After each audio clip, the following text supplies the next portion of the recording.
Hello friends, hi, welcome to Meena sweet home. எல்லோரும் என்ன பண்ணுறீங்க? அனைவருக்கும் இனிய காலை வணக்கம்.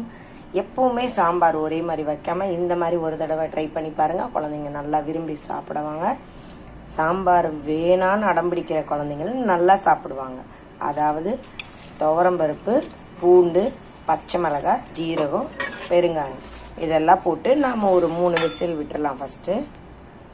அதாவது வெங்காயம் தக்காளியெல்லாம் ஒன்றா போடக்கூடாது. இதெல்லாம் ஃபஸ்ட்டு பருப்பை மட்டும் வேக வைக்கணும்.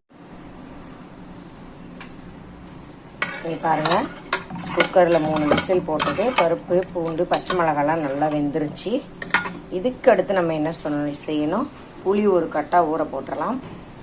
வெங்காயம் சின்னது 2 நறுக்கி வச்சுருக்கேன். பெரிய வெங்காயத்துலேயே சின்னது. தக்காளி ஒரு 2 நறுக்கி வச்சுருக்கேன். கருவேப்பிலை வச்சுருக்கேன்.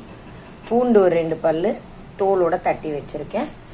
மிளகாய் கட் பண்ணி வச்சுருக்கேன், நீட்ட மிளகாய். அதாவது மிளகாய் கிள்ளி சாம்பார். சரிங்களா? என்ன பண்ணலான்னு பார்க்கலாம். முதல்ல நம்ம கடாயில் எண்ணெய் ஊற்றிக்கலாம். வெங்காயம் வதங்குற அளவுக்கு.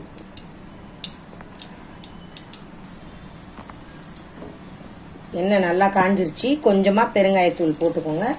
ஏற்கனவே நம்ம பருப்போடு சேர்த்து போட்டிருக்கோம், அதனால் கொஞ்சமாக போட்டால் போதும் ஃப்ரெண்ட்ஸ். ஜீரகம் கொஞ்சமாக சேர்த்துக்கோங்க. 2-3 வெந்தயம் போடுங்க. அதுக்கடுத்து நம்ம கடுகு உளுந்தையும் சேர்த்துக்கோங்க. கடுகு நல்லா பொரிஞ்சு வரட்டும். இதுக்கடுத்து நாம் வெங்காயம் போட்டுடலாம்.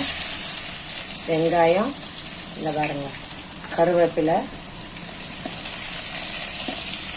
இந்த மிளகாய் கிள்ளி வச்சுருக்கோம்ல அதையும் இந்த ஓரத்தில் போட்டுருங்க. அப்புறம் பூண்டு தட்டி வச்சுருக்கோமா அதையும் எண்ணெயில் போட்டுடலாம். நல்லா வதங்கட்டும், எல்லாம் ஒன்றா சேர்ந்து.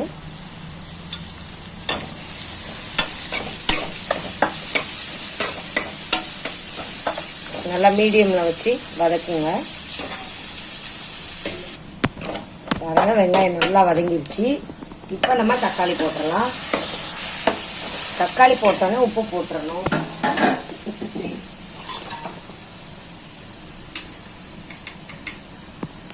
உப்பு வந்து தேவையான அளவு போடுங்க. காய் போடலை, அதனால் நான் ஒரு 1.5 ஸ்பூன் அளவு போடுறேன். காய் போடுற மாதிரி இருந்துச்சுன்னா ஒரு 2 ஸ்பூன் அப்படி போடலாம். ஏன்னா காய்க்கு உப்பு வேணும். மஞ்சத்தூள் ஒரு 1/2 ஸ்பூனு. அதை போட்டு நல்லா ஒரு ரவுண்டு வதக்கிக்கோங்க. உப்பு ஏன் போடுறேன்னு தெரியுமா? சீக்கிரம் சேர்ந்து மசிஞ்சிடும் எல்லாம். அதே மாதிரி உப்பு காய் போட்டோன்னே ஏன் போடுறோன்னா காயில் உப்பு பிடிக்கும், அதுக்காக. நான் எப்பயும் கல்லுப்பு தான் யூஸ் பண்ணுவேன். பொரியலுக்கு மட்டும்தான் சால்ட்டு. பொரியல் வறுக்க மட்டும்தான். இது நல்லா வதங்கட்டும். தக்காளி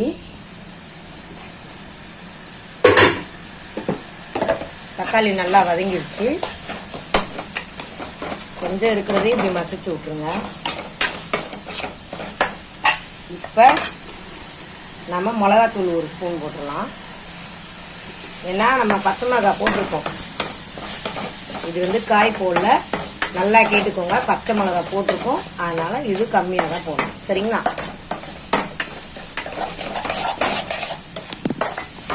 நல்லா எண்ணெயில் வதக்கணும்.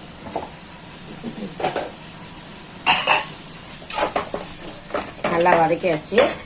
இப்போ நம்ம ஊற வச்ச புளியை அம்மா கரைச்சி வச்சுருக்கோம், அதை அப்படியே ஊற்றிடலாம்.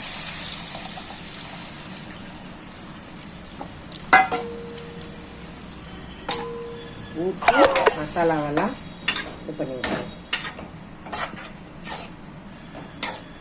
இது வந்து ஒரு கொதி வரட்டும் சொல்கிறேன். இங்கே பாருங்கள், நல்லா கொதிச்சிருச்சு. இப்போ என்ன பண்ணணும் தெரியுமா? அப்படியே இதை சிம்மில் வச்சுட்டு ஸ்டவ்வை இந்த பருப்பை மேலே வச்சுட்டு அப்படியே தூக்கியில் ஊற்றிடணும். சாம்பார் நம்ம மேலே ஊற்றிக்கக்கூடாது ஃப்ரெண்ட்ஸ். சாம்பார் நல்லா இந்த மாதிரி ஊற்றிட்டு அதில் தண்ணி ஊற்றி நமக்கு தேவையான அளவு சேர்த்து ஊற்றணும். அப்பப்பா சுடுதுப்பா. பாருங்க, தேவையான அளவு தண்ணி ஊற்றி வச்சு இப்போ நல்லா கொதிக்கணும். சரிங்களா? இந்த மாதிரி செஞ்சு பாருங்க, சூப்பராக இருக்கும் ஃப்ரெண்ட்ஸ். இதுக்கு பேர் தான் மிளகாய் கிள்ளி சாம்பார். நம்ம வீட்டில் சாம்பார் ரெடி ஆகிடுச்சு. வெள்ளிக்கிழமைனாலே சாம்பார் தான் வைக்கணும்னு ஒரு இது இருக்குது. ஆனால் நான் எப்பயும் காரக்குழம்பு வைப்பேன். இன்னைக்கு வந்து காய்கறி இல்லாத ஒரு காரணத்தால் துவரம்பருப்பை வைத்து சமாளித்து விட்டேன். இப்போ நம்ம உப்பு பார்த்துட்டோம், லைட்டாக போடணும்.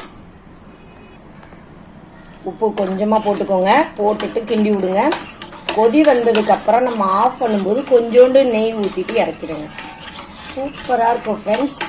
இந்த மாதிரி உங்கள் வீட்டில் சாம்பார் வச்சு குழந்தைங்களுக்கு கொடுத்து பாருங்கள், நல்லாயிருக்கும். உண்மையாகவே எல்லோரும் விரும்பி சாப்பிடுவாங்க.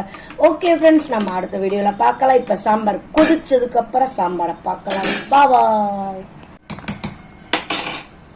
சாம்பார் நல்லா கொதிச்சிருச்சு. இப்போ நம்ம என்ன பண்ண தெரியுமா, கொஞ்சமாக நம்ம